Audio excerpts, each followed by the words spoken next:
All right, guys, welcome back to Soaring Highs and Crushing Lows, episode 23. Real quick, listen to this sound. Is that the best sound you've ever heard in your life? It's a pretty good one. All right, so we just made the big announcement that on October 21st at the Ron Pub, we're going to have the first ever Soaring Highs and Crushing Lows comedy night. So that's October 21st at 8 o'clock. We're going to have a stage set up right there in the corner of the pub. A mic. Anyone that's never done comedy before, and a lot of people have said to themselves, you know what? Maybe I'd be good at stand-up comedy. Maybe I'd like to try it. Listen, this is your chance, all right? You're not going to get judged by anyone. Nobody gives a shit. Okay, first of all, we're at the Ron Pub. We're a bunch of losers. No judgmental. No one is going to be judgmental. Get up there if you ever thought maybe I want to do stand-up comedy. This is your chance to do it. We're happy to provide that opportunity for you. I will be going on stage at 9:40 for a 15-minute special, which I have dubbed Soaring Highs and Crushing Lows. That's the name of my first ever comedy special. I'm pretty excited about it. I've been working on it for 2 years. There's been a lot of soaring highs. There's been a lot of crushing lows in those past 2 years, which is basically the essence of this podcast. But that comedy special I've been working on for 2 years is going to debut on October 21st at the Ron Pub. We also have Mike Shackleton playing music from 10 o'clock to 1 o'clock. And the prolific DJ Medi Met is also going to be maybe spinning some tracks in between sets. Guys, listen, it's going to be a great time. Northeast Philadelphia, we get a bad rep. They call us Northeast White Trash. They call us Northeast Dickheads. Guess what? That night is our chance to shine. It's our night at the Apollo. Any nonsense, we're going to take you down the basement and tie you up. No nonsense, okay? We're going to have a good time. Everyone's going to get along. It's going to be a great night. Let's get into some other things that are happening in Philadelphia. Boy, oh boy. What is going on with the looters? There's a woman that was looting everything in sight. Her name was Meatball. And the name Meatball seems to be pretty appropriate for this young lady. I mean, she's huge. She's a blimp. And she went to Wine and Spirits and was saying, everybody must eat. Hey, yo, everybody must eat. Hey, yo, get the Hennessy, yo. Get the Hennessy. They were looting. Here's the thing about looters, okay, real quick. You can't, even during the BLM protest riots, whatever you want to call them, they used to say, these people are looting to feed their families. I got to tell you something. When you loot the Apple store, you ain't looking for apples, okay? You're looking for iPhones. Let's get that. I mean, and then they rob, first of all, they're hitting these wine and spirits. I tried to go to a wine and spirit tonight to get a bottle of Pinot Noir, which I love. And the cops were out front, protecting the place. And I had said to the one officer, I said, is this because of Meatball? And he laughed. Meatball's misunderstood. I think Meatball is actually a philanthropist. I think she cares about society, and looting is just her way of showing it. You know what the really fucked up part about the whole looting thing? And by the way, this episode is a golf episode. I'm sorry to go on a rant here, but it's just prevalent as what's going on in Philadelphia right now. They're basically just looting black-owned businesses. Okay? You go out to King of Prussia, or no, I don't know. You go out to the suburbs, and they ain't fucking looting those stores where the white people are. So who's getting affected by it? You're looting your own communities. I don't understand it. You got to make it make sense. I saw a lady on the news tonight, guys, okay? She has a beauty shop, and she was crying. She was saying, I worked so hard. And then you got to respect this lady. You have to respect this woman. She worked her ass off to open her own store, become her own boss, and people come in there and just ransack her store. I mean, that is not cool. That's bullshit, and we should not tolerate it. These looters are motherfuckers. They are motherfuckers, and they need to be taken care of. Once I'm the mayor, I'm probably going to, I would take one of the looters, the biggest looter there was, and I'd bring him to City Hall. I'd pull down his pants, and I'd put him across my lap, and I would spank him. Give him a good spanking in front of everybody. Hey, listen, you've been bad, you got to get spanked, okay? Clearly, these kids, they didn't learn this lesson when they were young, so we'd bring them out in City Hall, and we'd spank them in front of everybody. No more looting. No more looting. Just another thing, too, in Florida, you can get alcohol anywhere. I can get a bottle of wine anywhere I go. This nonsense in Pennsylvania where you have to go to a wine and spirit store. I mean, this is ridiculous. Treat us like fucking adults. Give us wine at the gas station. I'm not going to say it again. All right, let's get into episode 23 of Soaring Highs and Crushing Lows.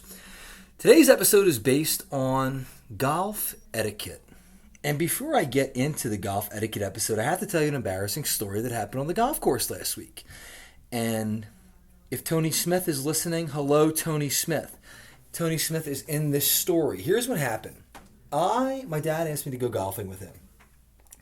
And I'm not a good golfer by any stretch of the imagination. I've never said to anyone that I'm a good golfer.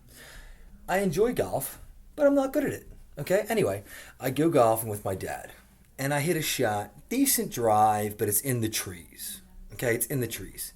Now I'm lining up this ball. My father, he was my coach in grade school. He's lecturing me. Take the swing back halfway. Take the swing back halfway. Hit it low, under the trees. I can't deal with people like teaching me how to golf. My mentality is grip it and rip it. Now I see a friend of mine from high school, the great Tony Smith. He's on the next fairway. Tony yells out, "Mr. Hennessy, you're still teaching him?" Okay, now I got Tony watching. And Tony, I don't know why you don't just drive the fuck away. He's got to sit there. He's got to watch me hit. Now, if you know me, the pressure is mounting. I'm sweating. I'm like, how am I going to hit this ball? My dad's watching me. Tony Smith's watching me. The pressure is mounting. I take a big swing, okay? And I miss the fucking ball. Do you know how embarrassing that is? I missed the ball. With friends from high school watching, my dad watching, it's too much pressure. So, before I get into this episode, I just want to make the record clear. I'm not a good golfer. Do I love golf? Oh, I love golf. But for me, it's an outdoor bar. I have no interest in shooting under 100. I have zero interest in shooting over 100. I want to stay at 105, 110. So if you're a golf nerd, and I'll get into you later, this episode might not be for you. Fuck off, okay, you judgmental prick. This is for your average golfers, just some observations that I've noticed over the years, okay? So I'm telling you that story about me missing the golf ball so guys out there that are listening can relate, you know? Guys can relate. And golf has taken off in the last couple of years. I think what happened was golf took off because of the pandemic. The pandemic, golf was one of the only things you could do. Unless, of course, you're like me. I wasn't listening to any of the pandemic rules because it was all bullshit. But golf was one of the only things you could do. So every Harry, Dick, and Larry was out there golfing. Everyone loves golf now. It's taken off. Hey, that's great for the sport. There's just not enough golf courses here in Philadelphia. Down in Florida, oh man, I was going to this Davie Country Club. I was playing there. Nobody was on the course. I was playing 3 balls at a time. No one behind me, no one in front of me. And I loved it. Okay, I was drinking beers. I'm out in the sun. There's iguanas running around. I'm shooting 115. Just a real pleasant experience. But now what's happening is I'm back in Philadelphia. And there's just not enough golf courses. And these golf courses are so crowded, that it's not even worth going anymore. So I'm going to get right into my first topic of golf etiquette. And the first topic is going to be pace of play.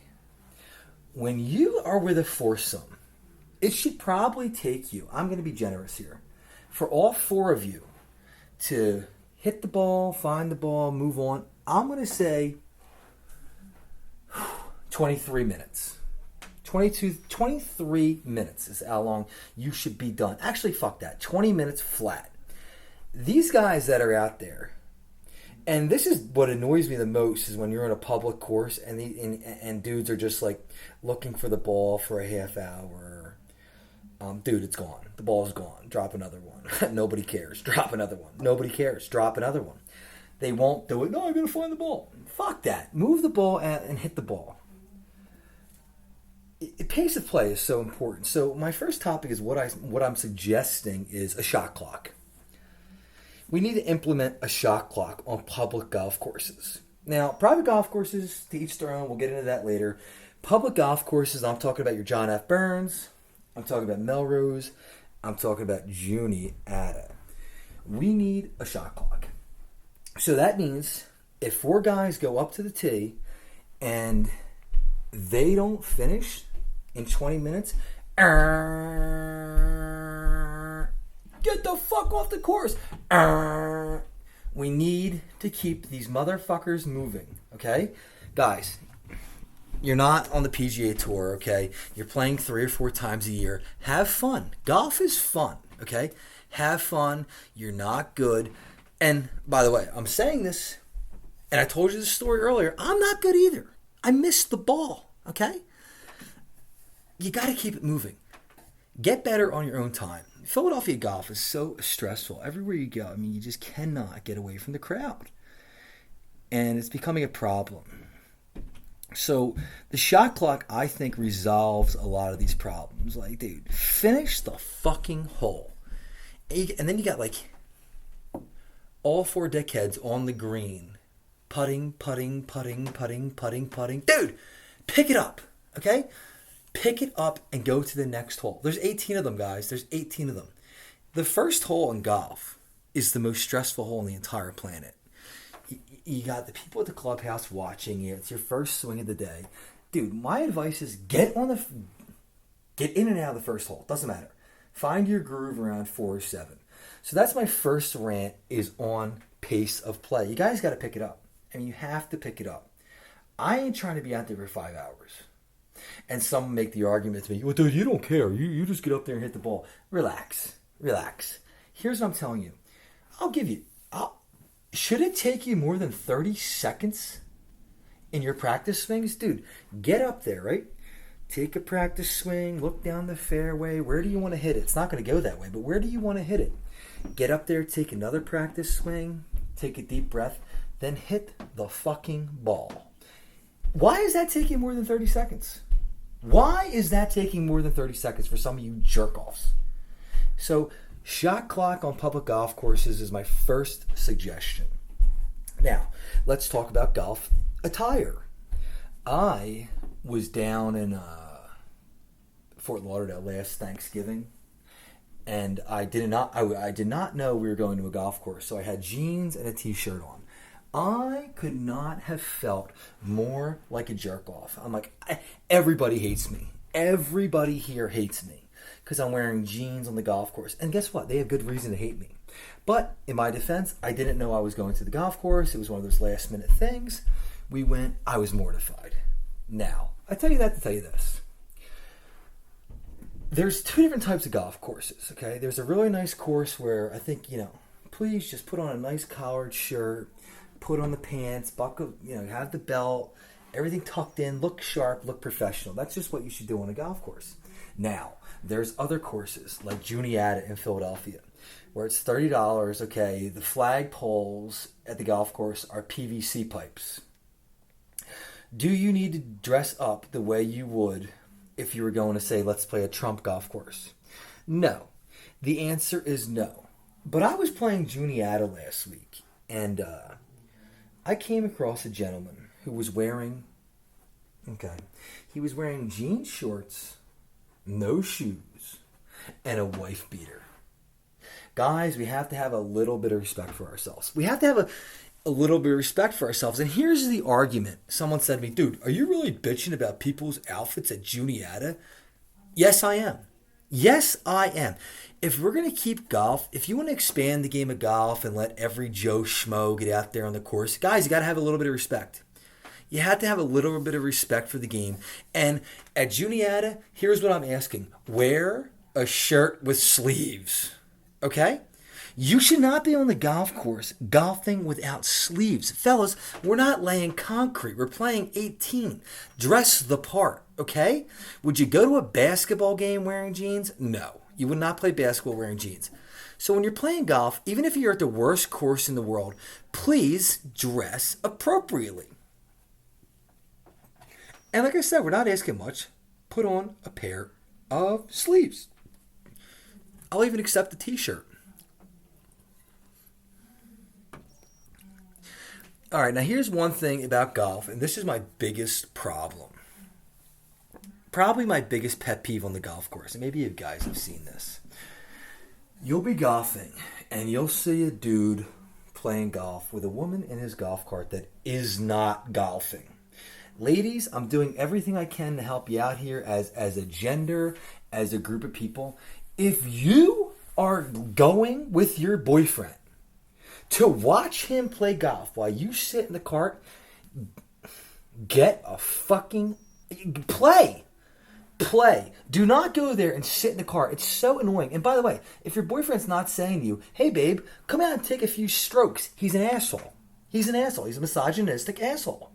Guys that are bringing their girlfriend to play and not letting them play, go fuck yourself. Okay? Go fuck yourself. We all hate you. We all hate you. We all mock you. Hey babe. Hey babe, I'm playing 18 today. Wanna come play? I'd love to play golf. Well, you're not playing, you just gotta watch me play. Go fuck yourself. And you see this a lot on the golf course. It's really just like, what are these guys doing? What are they doing? What are these girls doing? Do you really like the guy? You like somebody that much that you're going to go watch them hack it up for 4 hours. I ain't doing that. But I had a very specific and unique problem, completely opposite of that. I was dating a woman who was, 35 strokes better than me at golf. She was way, way, way, way better than me at golf. And that's another predicament. If your girlfriend's better than you in golf, I mean, listen, these ladies are good. These chicks are good. There's nothing we can do about it. I recall one time when I was playing with her down in New Jersey that these guys, and by the way, like the guys that golf are kind of dickheads. In general, guys that golf are kind of dickheads. They're like business guys. They got a lot of money. They're just dickheads. I mean, if you don't agree with that, you don't agree with that. It's my show. It's my opinion. But we were playing down in Cape May, and these business guys kind of like they kept hitting the ball when we weren't done yet. And by the way, this woman, she was the one that taught me about the pace of play, how to move. We weren't holding anybody up. We were playing quick. Ready to play golf is what I was taught.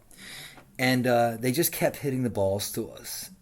And the guys come up and they kind of give us this kind of attitude about like, they kind of looked at her as a woman and were like, these fucking guys. I'm going to be honest with a lot of you guys listening right now. There's a lot of women that are better than you. So you need to accept that and stop being a prick on the golf course. She would have beat those guys by 10 strokes. Golf guys in general, though, are a little aggressive. One thing they like to do is the cart girl comes around. They like to use words. Sweetheart. Hey, sweetheart. Dude, Stop. The cart girl isn't...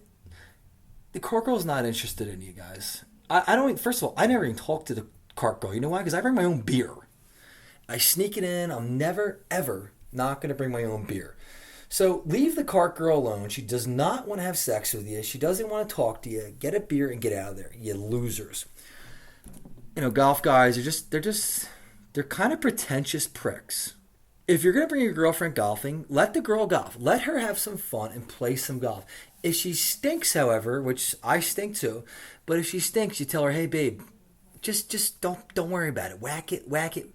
Maybe you'll get one shot today. Just relax. Have a White Claw. Hang out.